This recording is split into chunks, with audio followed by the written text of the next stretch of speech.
Hello, my name's Diana and I'm a 40-year-old woman. The last 5 years have been a lot, and I recently got to experience what karmic justice was like. I've been seeing a lot of stories on here and I figured that I would come on here and share mine. My story begins with my ex-husband Chase. Chase and I met in college and we dated for around 2 years. We planned on moving in together and waiting a few more years after graduation to get married, but I ended up getting pregnant almost as soon as we moved in together. Neither of us wanted to quit the pregnancy, so we redid our life plans and had my beautiful baby, Serena. Serena was the light of my life. She was such a smart and charming girl. She loved socializing and constantly had a surplus amount of energy that she always expended by helping me around the house. While Serena was a ray of sunshine to deal with, Chase and I began to have issues. Chase barely stayed at home to help with Serena since her birth. He barely helped and he barely had much of a relationship with her. We used to get into a lot of fights about it, but his only concern from the start was money and how we were spending it. Keep in mind we both worked well-paying jobs and we were always up to speed on all our bills. We were not living paycheck to paycheck and we had little money left over at the end of every month, money that I put into a savings account for Serena's college. Chase used to get upset that he never got to spend the money and I had to remind him that he had his monthly allowance, just like I did, and that the excess money was only meant for Serena. Things did get better when Chase got a promotion, though. I let him keep his extra money because I prefer to not have him scream my ear off. Having that extra money made him finally take care of Serena.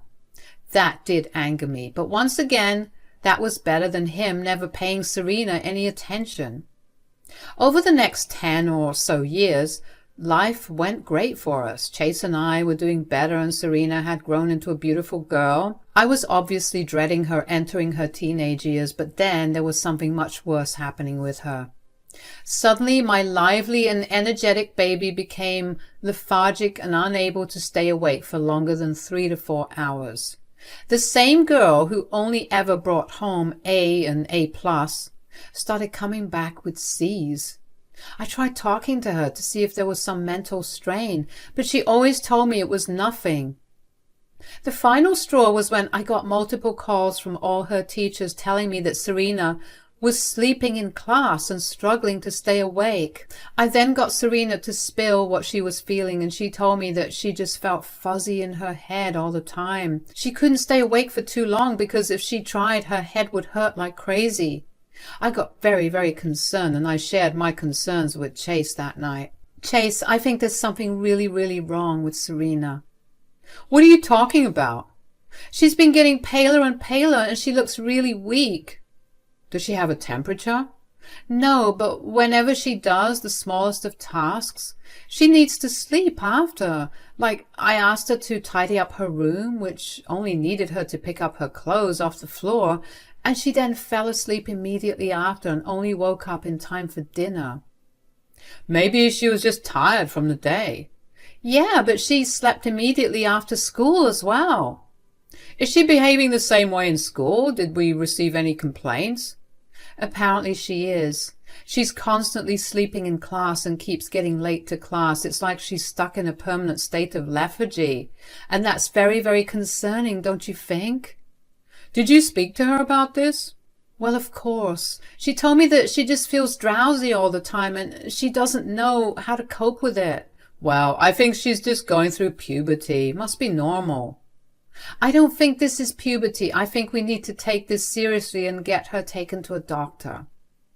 I don't think that's necessary. She'll be fine.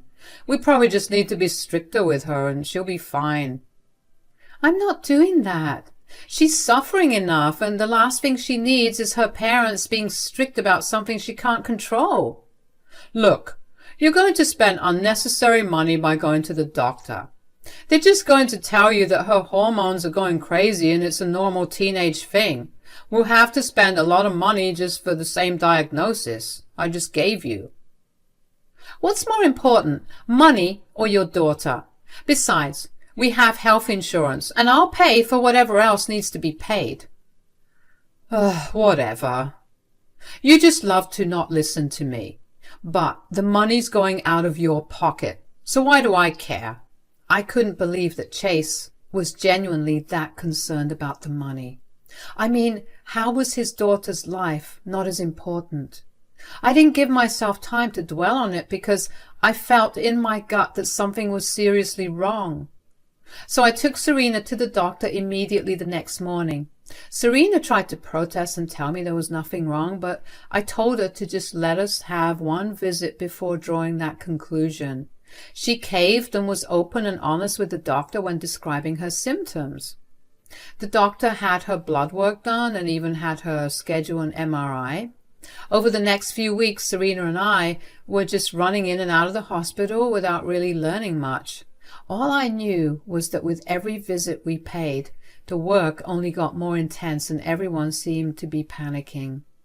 My stomach was constantly churning because I knew that something was seriously wrong, but I knew that I had to stay strong for Serena. Chase was of no help during this time. He just berated me for wasting time and money. I learned to just tune his rants out eventually. Finally, after one last round of blood work and scans, the doctor told us that he would call me in the evening after the results were finalized. I paced around all day waiting for the results, and when the call finally came, nothing prepared me for the shock that I received. The doctor told me that Serena had an early stage of brain cancer and that we were lucky to detect it immediately. I felt like ice water had been poured all over me. I just listened to the doctor in a haze and thanked him for his care. Chase knew that I received the call and decided to ask me about it by taunting me. "What happened? What did the doctor say? Did you waste a bunch of money like I told you?" "Serena has a tumor in her brain and it's cancerous." "What?" "My poor baby. She's been suffering so long. Gosh, how will I even break this news to her?" "Wait, how far along is the cancer?" "Thankfully, not that far along. It's still very treatable. She'll get surgery done and she'll have to go through chemo." Thank God I took her issues seriously, right? Or, so we're going through with the treatments for her then? What kind of question is that? Of course we are. I'm not going to let my daughter die. So that's one more expense that we have to shoulder now. I always told her not to be on her phone all the time. You cannot possibly be serious right now.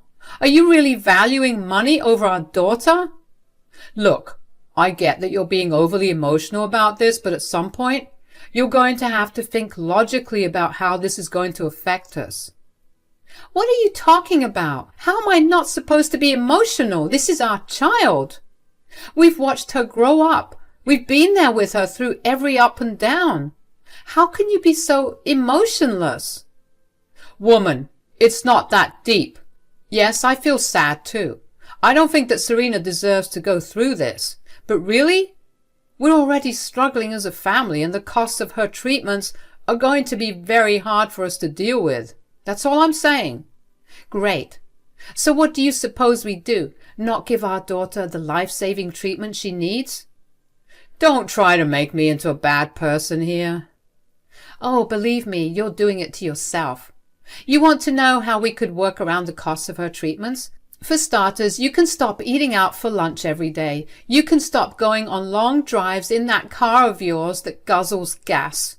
You can stop going out to drink with your work buddies every other day. Why are you behaving as if our daughter is the one that's the issue here rather than you?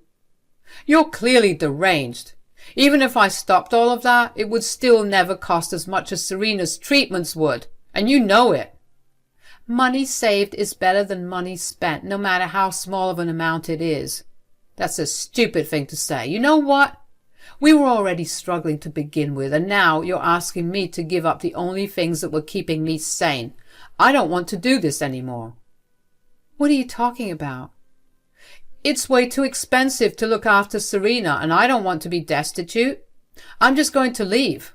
I'll start the filing process for divorce tomorrow, and you'll get the papers whenever you do. What are you talking about? You can't just leave me like that. Since you know just how to save money, I'm sure that you'll be able to figure it out all on your own. I'm going to go right now. Bye."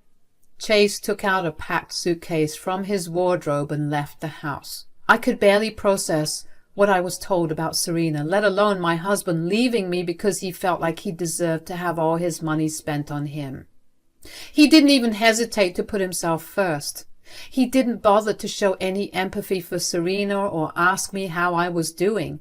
I cried myself to sleep that night, and when I woke up the next day, I hoped that everything that happened was a dream, but it wasn't.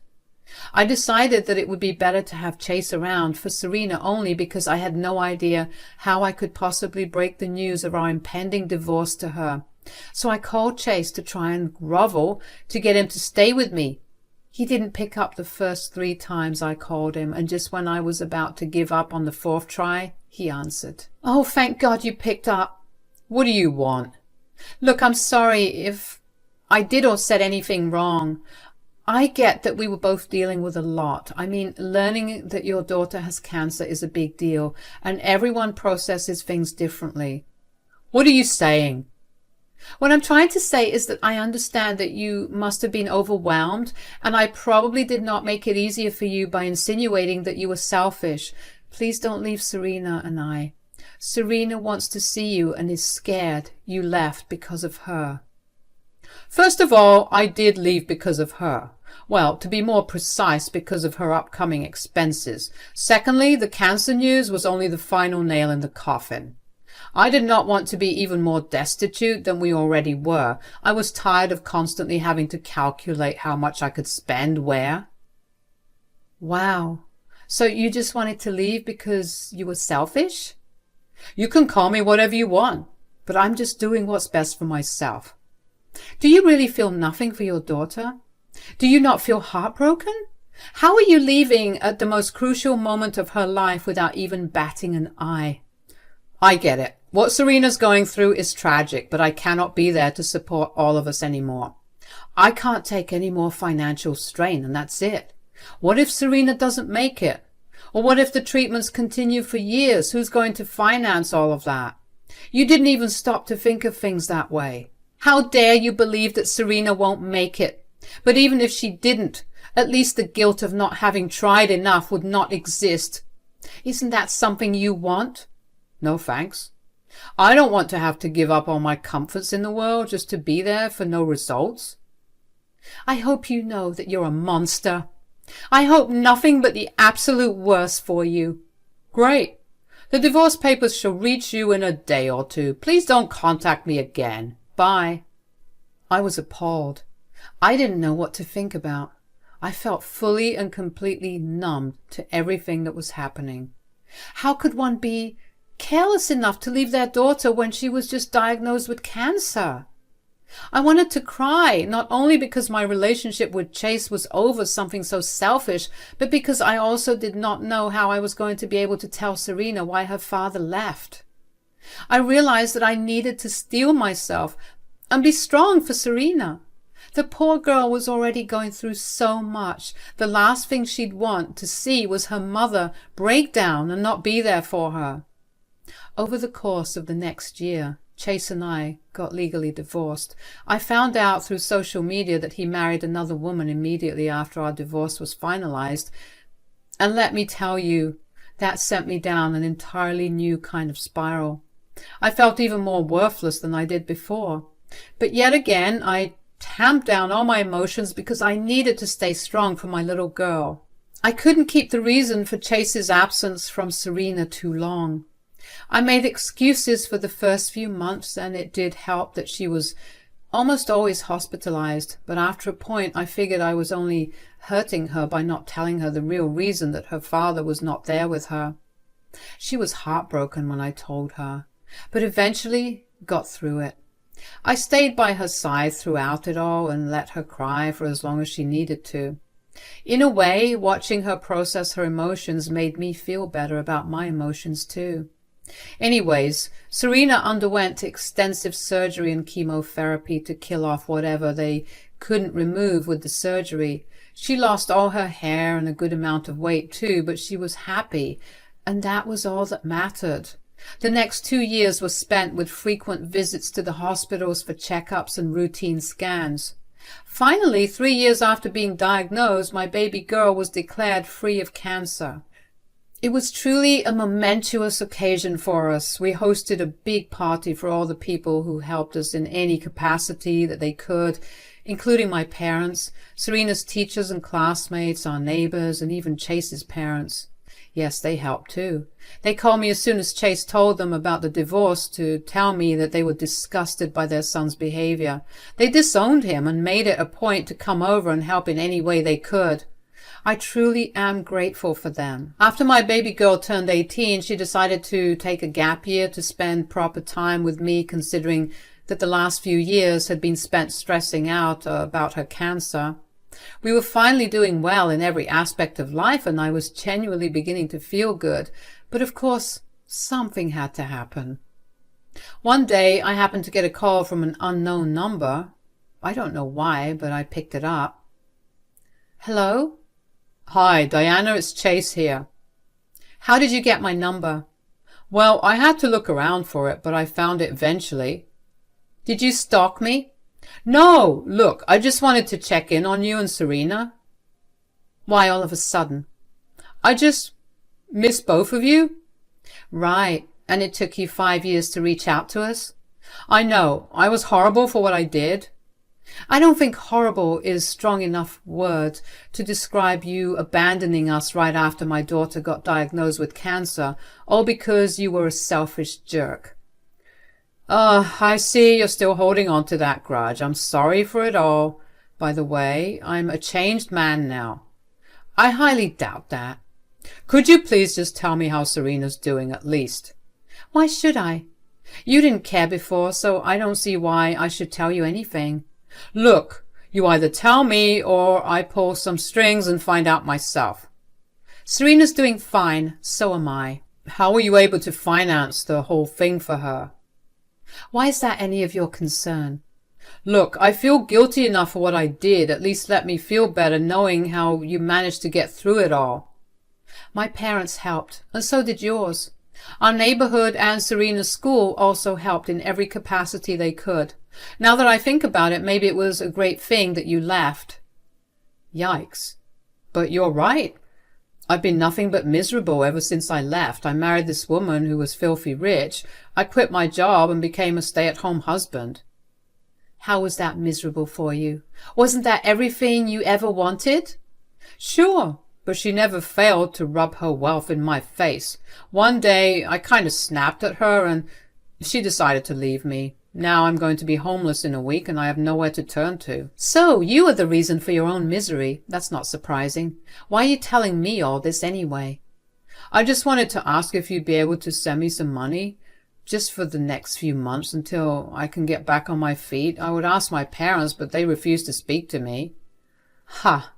You cannot be serious. Chase, you have some nerve to stalk me and find my number, threaten me with more stalking to find out about how I'm doing, and then ask me for money after you abandoned your family when they were at their lowest?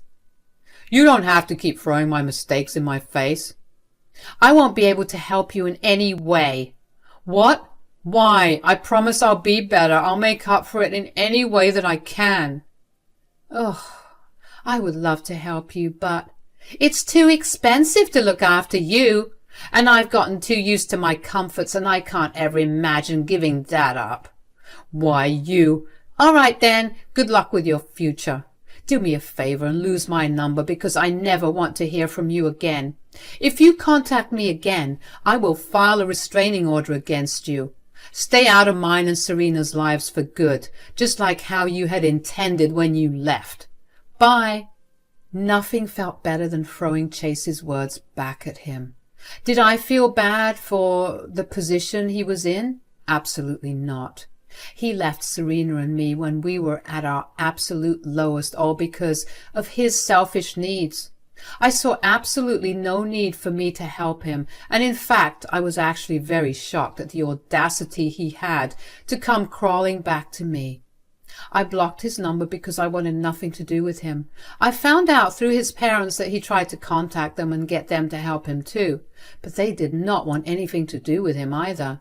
They had a strong word with him and told him that he was always going to be a disappointment to them. They, too, were just as appalled at his audacity. He never tried to even contact them in the last 5 years. He was willing to burn all bridges just so he could get to live the comfortable life that he wanted. I didn't really keep up with what was happening to Chase after that. I did get reached out to by his ex-wife, and she asked me if he reached out to me. I told her that he did, and she told me that she did not understand how I had put up with him before, because he was beyond a handful. I congratulated her on her leaving him and shared a few messages about how Chase was a jerk. After that, I heard nothing more about him. I didn't hide the fact that Chase tried to contact me from Serena. Serena did not like the fact that Chase contacted me and used her past illness as an excuse to ask for money. She was relieved that I did not fall for whatever his plan was and stood my ground. I did ask her if she wanted to get in contact with him after all. He was still her father, and she was entitled to feel however she felt about him. I was never going to stop her from doing whatever she wanted. Serena assured me that she wanted nothing to do with Chase, especially after the heartbreak she suffered in the middle of her treatments when she found out that he was never coming back. Things resumed back to normal in my life after that. Somehow, finding out that Chase was living miserably added a skip in my step after. It felt like a resolution to the tragic past. Serena seems to feel the same way that I do, and we've come around to talking a lot more about him. We've both decided that it's been long enough since our life resumed back to normal, so it was time for us to go to therapy and deal with our issues. So I'm excited to see where life will take me from here on out. I'm glad that I've been given a second chance with my daughter, and honestly, as long as I get to be with her till the end of my time, nothing else matters. Thank you so much for listening.